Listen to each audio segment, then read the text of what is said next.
Josh, plenty of commentary and theatre around the passing of Trump's big, beautiful bill in the US Senate. What's the bill about and why all the fuss?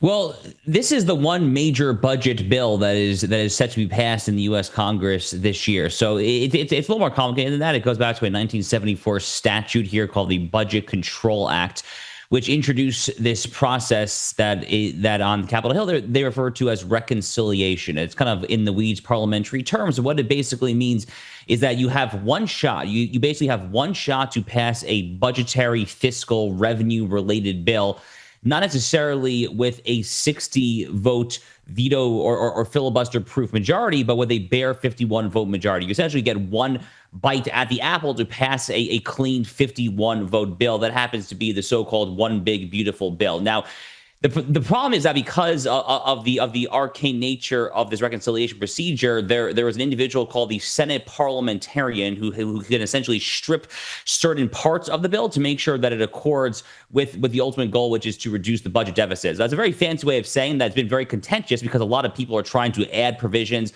that are not necessarily going to pass the Senate parliamentarians, his muster.